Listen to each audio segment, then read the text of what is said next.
देखिए ये हमें जो कंप्लेंट है वो हमें रिसीव हुई थी और उस कंप्लेंट को हमने वेरीफाई करने के बाद एफआईआर रजिस्टर करी है इसमें। और कल इवनिंग में एफआईआर रजिस्टर हुई है इसमें। जो धाराएं लगी हैं वो 115(3), 75 और सेक्शन 3 क्लॉज 5 लगा है बीएनएस का, और रैगिंग एक्ट के तहत भी मामला दर्ज हुआ है। इसमें हम जो वेरिफिकेशन हुई है इसमें जो डिसीज्ड हैं वो धर्मशाला से बिलोंग करते हैं, सिद्धबाड़ी के एरिया से बिलोंग करते हैं। और जो अभी तक इन्वेस्टिगेशन, क्योंकि बहुत ही प्रिलिमिनरी स्टेज पर भी इन्वेस्टिगेशन है, तो जो भी फैक्ट्स इसमें निकल के आए थे, जो सेक्सुअल हरासमेंट अगेंस्ट दी एक फैकल्टी मेंबर है वो, और जो कलीग्स जिनके अगेंस्ट में रैगिंग का जो मैटर आया है वो अंडर एक्टिव कंसिडरेशन है। इस समय वेरिफिकेशन उसकी चल रही है। और जैसे कि जो 20 तारीख वाला जो मैटर हमें रिपोर्ट हुआ था, वो सीएम हेल्पलाइन से रिपोर्ट हुआ था, हमने उसकी भी जब छानबीन करी तो उसमें जो सेक्सुअल हरासमेंट जैसा जो इंसिडेंट था उसमें उस समय वो नहीं इंक्लूडेड था। तो अभी ये मैटर ऑफ वेरिफिकेशन है कि 20 तारीख की जो कंप्लेंट की जो इंक्वायरी हुई है और जो अभी एफआईआर रजिस्टर हुई है उसमें क्या फैक्ट्स निकल के आते हैं आगे। जैसे भी फैक्ट्स निकल के आएंगे लीगली उनका संज्ञान लिया जाएगा और उस पर तुरंत कार्रवाई करते हुए हम कड़ा संज्ञान लेंगे और इस इन्वेस्टिगेशन को एकदम सुचारू रूप से डे टू डे बेसिस पे इसको एग्जीक्यूट करा जाएगा। तो कुछ छात्र संगठनों की बात करें या एनजीओ की बात करें, वो ये सवाल उठा रहे हैं कि जब 20 तारीख की कंप्लेंट हुई है तो पुलिस ने एक्शन क्यों नहीं लिया, इस पे क्या?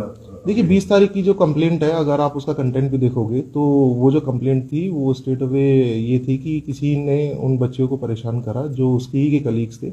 उसमें जो प्रोफेसर के अगेंस्ट में जो कंप्लेंट एफआईआर का कंटेंट है उसमें वो कंप्लेंट में जिक्र ही नहीं था।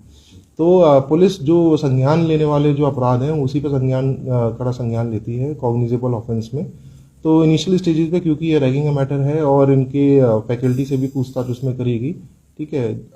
इनिशियली इस स्टेज पे ये चीज़ बताना कि क्या चीज़ सही है और क्या चीज़ गलत है तो वो कहना बहुत ही मुश्किल होगा, क्योंकि बहुत ही इनिशियल स्टेजेस पर भी इन्वेस्टिगेशन है। जैसे ही इन्वेस्टिगेशन और इसमें टाइम पास होगा तो इसमें जो है रेलिवेंट सेक्शंस के तहत और जो फैक्ट्स हमारे पास निकल के आएंगे उसी के बेसिस पे हम आगे कार्रवाई करेंगे। तो जिस समय कंप्लेंट हुई थी उस वक्त परिजनों से बात हुई थी, उनके क्या बयान थे अभी जो है उसमें क्या? देखिए जो बयान है वो तो मैं अभी शेयर नहीं कर पाऊंगा, लेकिन मैंने आपको बताया है कि सेक्सुअल हरासमेंट का उस समय कोई भी जिक्र उस समय नहीं करा गया था।